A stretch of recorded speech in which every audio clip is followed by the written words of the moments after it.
So we've got a Craftsman YT3000 here. It's steering very strange. So when you go to turn the wheel, it likes to turn to the outside. So if you look at this wheel here, you can see the left-hand side is the only thing hitting the ground. The rest of it's just kind of rolling on top. You can see that line here. So that's what's hitting the ground. The rest is staying off the ground. It's just kind of rolling on top. So it rolls to the edge of that outside tire. So as you move it back and forth, you can see all the play here. And a lot of times it's in both tires. A lot of times it's just in one. But you can see that as this is moving, the tire is actually not moving. It should be steering each time you're moving, but it's not. So that's how you diagnose each side. You can see this one's moving, that's really not. And this one here is, as soon as we start to move, it moves both ways. So it's actually not wore out at all. It's in good shape. But you can see it a little bit better. You don't want any play in between any of that stuff down there at all. So even like the tire rods and stuff like that, you don't want play in that. So we're going to jack up right here from the front, just to get it off the ground. Just right there on your front mounting. It's not going to hurt anything. Jack it on up. So as you grab the tire too, you can test a little bit here. Wow. See how that goes all around? That should not be like that. That should be 100% solid, such as this here. It moves in and out, but side to side it doesn't. Just in and out. No other way. So that's from lack of grease normally, is what we see that cause from. What we're going to do is we're going to show you how to replace that. Normally they have a cover over the top there, and then it's just a snap ring here. So you want a screwdriver.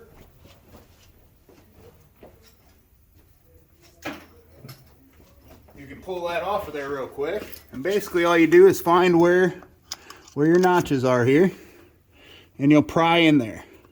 You want that to come right out. So that's just your little keeper there. You've got your two washers. You can clean all that up before putting it back together, and there's your bearing, or what's left of it anyway. So all we're going to do, we're going to take it, go to the one side here. So we're going to go to the other side here. And what we're going to do is we're just going to use a punch, and we're going to punch those on down through there. So keep them good. So all you need from there is a hammer and a punch.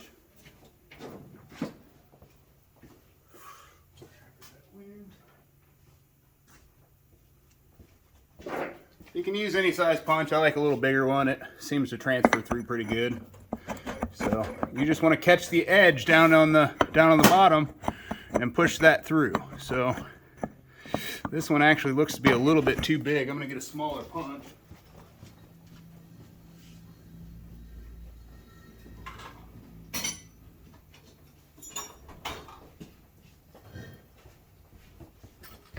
So all you're going to do is punch both sides down through.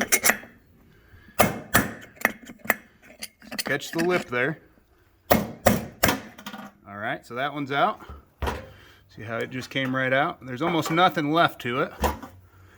On the other side, same thing here. Just catch the lip.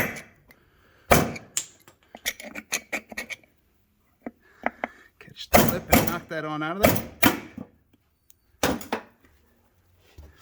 And that one's really bad shape also. So all oblong there, all down through it. If you compare those others to the new ones here, you're gonna have completely different inside holes.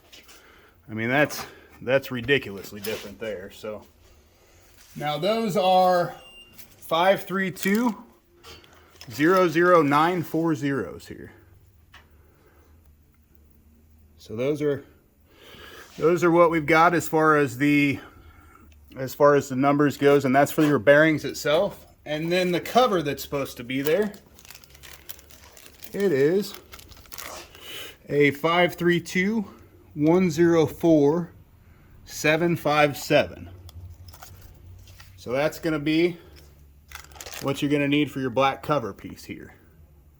So to put these bearings back in, you're going to want to make sure right here that your grease zert is towards the flat part, so you don't ruin your grease zerk when you're putting it in. So that'll be directly towards your flat spot.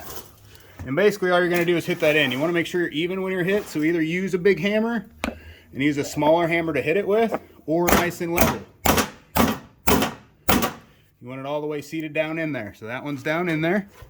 Going to do the same thing on the other side. So not really as important where your flat spot goes, but we always put it directly towards the other side also. And then, yeah, straight down in. So we've got the bearings in there now. Now we're just going to take everything back over here. What we're going to do is we're going to put it right back on there. So,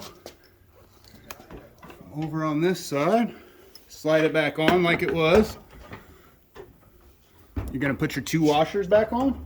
And then you're going to put your keeper. So, your washers there. Alright. I've got the 2 washers on already, but next is the keeper.